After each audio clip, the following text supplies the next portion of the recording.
Vous écoutez les balados de l'Étang. Les balados de l'Étang présentent le yoga, une entrevue avec Céline Lafrance, animée par Joanne Berger. Bonjour et bienvenue au balado de l'Étang. Bonjour Céline. Bonjour. Céline Lafrance pratique le yoga depuis plusieurs années et elle enseigne au centre le yoga sur chaise et le yoga sur tapis. Je sais que tu es enseignante et je sais que tu étais directrice d'école, tu es très organisée. Alors, j'aimerais savoir comment tu as décidé de venir enseigner le yoga. OK. Ça a commencé par mon amour pour le yoga parce que j'ai découvert le yoga peut-être dans ma trentaine. Et puis, je t'avoue que j'en faisais pas, tu sais, au niveau du travail, puis avec les enfants, c'était pas évident. Mais j'ai toujours adoré ça. Puis là, à un moment donné, j'ai vraiment rentré dans la pratique, puis ça m'a beaucoup, beaucoup aidé. Bon, autant que j'adore la section, les postures, l'exercice dans le yoga, j'aime aussi la façon de penser, la philosophie. Oui, la philosophie du yoga. Je me suis retirée en 2018, puis c'est en 2020, je pense, pendant la pandémie, que j'ai décidé d'aller faire l'entraînement, c'est ça. La formation? La formation, merci, la formation sur le yoga. Et puis, j'ai commencé à vouloir la faire seulement pour moi. Mais après ça, j'ai pogné le goût de vouloir l'enseigner, mais je voulais aussi l'enseigner à une population un peu plus d'âge, plus avancée. En bonne enseignante, on veut toujours partager. Oui, exactement. On veut partager. Et puis ça, je voulais comme, tu sais, le faire. Puis je suis même allée chercher la formation sur le yoga sur chaise. Je suis arrivée ici, puis ça, c'était au début, quand le centre faisait juste réouvrir après la pandémie.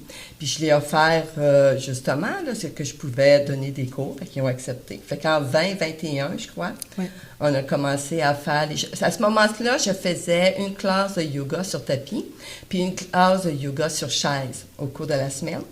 Puis ça a commencé de même pendant l'année. Puis justement, moi, ce qui est important, c'est que je voulais donner des classes de yoga à des personnes qui n'avaient pas le goût d'aller dans un studio pour monsieur, où les madame, défis sont plus grands. C'est ça. Tu sais, je voulais avoir un espace où est-ce que c'est correct si tu fais pas l'exercice, tu ne fais pas la posture exacte, tu la fais à ta façon, tu l'adaptes.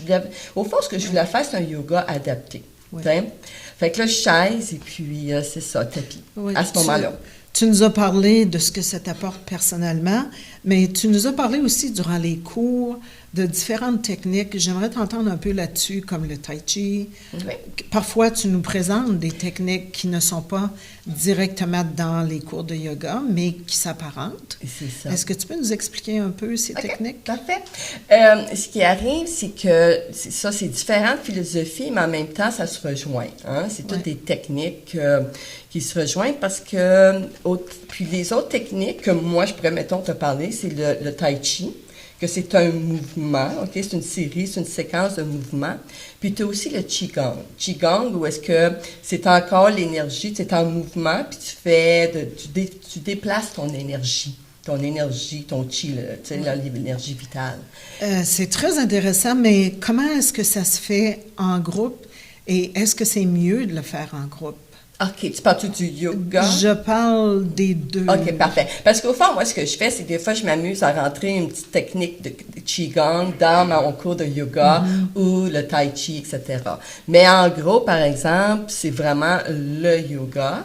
Et puis, c'est à quoi ta question? Bien, c'est parce que je songeais à des moments où est-ce qu'on a essayé différentes techniques et la manière dont ça change l'énergie dans le groupe. Je sais que tu as parlé aussi de camaraderie, qui est aussi un aspect que moi j'aime beaucoup dans les cours de yoga, qui se développe. Je te suis. Et l'énergie change parfois. Parfait. Puis je me demande, est-ce que je me fais des idées ou est-ce que c'est... Oui. Encore une fois, ce qui arrive, c'est qu'on a créé, surtout ici au centre, ce que je trouve, parce que ça fait quand même la 3e année qu'on donne les cours de yoga. Aujourd'hui, maintenant, on a 3 classes de yoga sur chaise dans la semaine, puis 2 classes de yoga tapis. les gens se sont appropriés le cours. Ils viennent au cours, puis tu sens, quand ils rentrent dans la classe, tu sens qu'ils se sentent chez eux. Oui. Puis justement, il y a un sentiment d'appartenance, puis il y a un sentiment aussi de « je me sens à l'aise de venir faire ce que je peux ». Souvent, au début d'une classe, moi, je vais dire « rentre dans ta bulle ». Hein? Oui. Tu sais, je vais dire « rentre dans ta bulle » parce que... Puis c'est ça que j'aime du yoga, c'est qu'une fois que tu fais ta respiration, méditation, les pauses, tu n'as plus le temps de penser à ce qui se passe à côté. Non. Tu es vraiment dans ton monde à toi. Donc, les techniques, tu te les... Au début, oui, il y a la camaraderie, Oui. mais à un moment donné, tu rentres dans ton soi intérieur. Donc, ça fait partie de ce que ça nous apporte de le faire en groupe. Oui. Quand même. Oui. Même si tu es dans ta bulle, Oui. tu es avec un groupe Oui. et tu ajustes ta pratique à celle des autres. Oui. Et personnellement, je crois que ça nous apporte plus d'énergie. Oui. Alors, pour toi, quels sont les bienfaits du yoga pour les aînés en particulier? Excellent. Pour les aînés, ce qui arrive, c'est que le yoga, tu travailles sur ta respiration. Donc, déjà, moi, je dis souvent, je vais dire, on réapprend à respirer au yoga, OK? Parce que lorsqu'on ouvre le corps, on inspire, puis lorsqu'on le ferme, on expire. Donc, veut pas, par la fin de ma classe, puis je vais dire le on, parce que moi aussi, que je vais chercher autant les bienfaits, c'est qu'on sent que nos poumons sont très, très ouverts parce qu'on a beaucoup inspiré puis on a beaucoup expiré. Ouais. Avec ça, on fait les pauses, on fait les postures. Bon, au niveau des postures, on a l'équilibre. Le fameux arbre qui est très populaire, là, mais il y a d'autres aussi poses. Mais c'est celui-là où est-ce qu'on est debout sur un pied, puis là, on a soit la chaise, ou, vous savez, dépendant, on a toujours la chaise pour s'aider, si on fait le yoga sur chaise, mais c'est au niveau de l'équilibre. Je fais souvent la blague, moi, ce que je vais dire, genre, essaie le matin de mettre un bas sans t'asseoir. Fait, Oui. comme... C'est peut-être pas toujours évident pour certaines personnes, mais ce qui arrive, c'est que le jour que tu vas marcher sur le trottoir, puis tu vas glisser un petit peu parce qu'il y a de la glace, ton corps va être beaucoup plus fort à te remettre sur tes deux pieds parce que à cause de certaines, justement, poses de l'équilibre. Même chose pour la force de nos muscles. Ça développe la force. Ça développe la force énormément. C'est un peu difficile à croire si on dit ça à des personnes qui ne sont pas adeptes du yoga, mais... Par expérience, je peux dire que le yoga développe la force musculaire aussi. Oui, oui. Et ça aide à la concentration aussi. Beaucoup. Alors, comment est-ce que tu te prépares à donner les leçons? OK. Bien, disons qu'avec la formation, on apprend, parce que surtout, dans une leçon, il y a un début. Ça va avec les leçons dans une salle de classe. OK? On a les leçons de yoga, on a un début, un milieu et une fin. OK? Parce qu'il y a toujours le warm-up, le réchauffement au début. Ensuite, tu as tes exercices un peu plus demandants au milieu.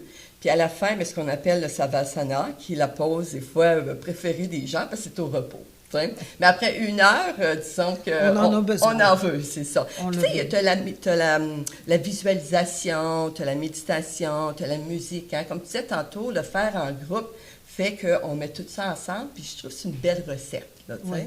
Mais c'est ça. Ma préparation, c'est ça. J'ai plusieurs listes de chansons. OK? Je vais changer d'une fois à l'autre mes listes de chansons. J'aime à la fin avoir une pensée du jour. Hein? Oui, c'est sûr, c'est comme le petit bonbon à la fin qui nous fait réfléchir sur notre pratique et qui peut nous accompagner toute la journée. Oui. Je trouve personnellement que c'est important aussi. Puis, moi, j'aime bien faire la méditation. Est-ce que c'est nécessaire à chaque pratique de yoga, d'après toi? Que ce soit une méditation, une visualisation, ce qui est nécessaire, c'est de se recentrer puis de tourner le soi vers l'intérieur. OK? Comme je disais tantôt, c'est de faire le vide par rapport à ce qui se passe dans mon environnement. Avant de rentrer dans une session de yoga, c'est important de réaligner notre âme avec notre corps. Okay? Un peu récupérer notre énergie. Exactement. Tu rassembles ton champ énergétique. Tu sais, au fond, le yoga va avec les cours en énergie bien-être, parce que c'est ça, tu rassembles ton champ énergétique. Et puis, c'est ça, c'est que tu alignes au fond ton énergie. Ouais. On en vient, excuse-moi, on en vient au flow, parce que je trouve que tes leçons, il y a une belle fluidité dans dans ton cours. C'est quoi l'importance du flow? Pour moi, il est très important. Il y a le flow dans la respiration, parce que quand j'ouvre, j'inspire, je ferme, j'expire, mais il y a aussi la transition d'une pause à l'autre. Il faut que ça soit réfléchi. Il faut que ça soit pensé. Je ne vais pas faire, mettons, la tête puis tout de suite aller au pied. Ouais. Au début, le réchauffement, je descends, je fais le cou, je fais les épaules, etc. Donc, c'est ça, puis aussi, comme tu dis, le flow. Ouais? Alors, je vais venir à une autre question. Est-ce que tu pratiques d'autres formes de yoga? Comme, je sais qu'il y a le Hatha Yoga, il y a le Yoga Show. Est-ce que toi, tu en pratiques d'autres? Moi, mettons, j'ai quand même mon studio là, en ville que je vais, parce que des fois, c'est le fun de se ressourcer aussi, d'aller juste sur le tapis. De se donner un défi aussi, peut-être? Le manque de temps, puis qu'est-ce que tu veux dire? Défi, un défi comme d'aller plus loin dans notre pratique. C'est parce qu'à un moment donné, on a nos pauses préférées. OK? On a moi, je sais que dans ma planification, j'ai certaines pauses que je fais toujours, mais j'aime ajouter les différentes pauses à l'intérieur. Puis des fois, tu vas voir d'autres instructeurs ou instructrices, puis tu vas chercher des petites techniques, là, tu sais. Mais c'est ça, c'est plutôt le Hatha qu'on fait présentement, mais il y a plusieurs autres sortes qu'on pourrait faire. Alors, pour terminer, à qui est-ce que tu recommanderais le yoga? Ah, super! N'importe qui, tout le monde. Moi, c'est une pratique que j'adore. Mais aussi, ce que je veux dire, parce que yoga tapis, c'est connu depuis des années, ça, d'accord? Puis c'est sûr que je veux dire, c'est quelqu'un qui est capable d'aller sur le tapis. Yoga chaise, je le recommande beaucoup à des gens qui viennent, mettons que tu viens d'avoir une opération au genou ou une blessure à la hanche. C'est excellent pour le rétablissement. Tu sais, tu vas voir un physio, un chiro, mais en même temps, faire la pratique de yoga fait que la guérison vient plus vite.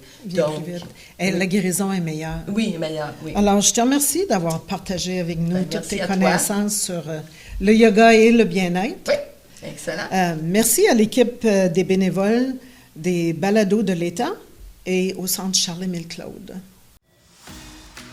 Remerciements à nos partenaires, le gouvernement de l'Ontario, le Centre Charles-Émile Claude. Avec l'aimable participation de nos bénévoles, Hélène Pagéiel, Mario Gagnon, Joanne Berger, Henri Michaud, Jean-Guy Pepin et José Martin.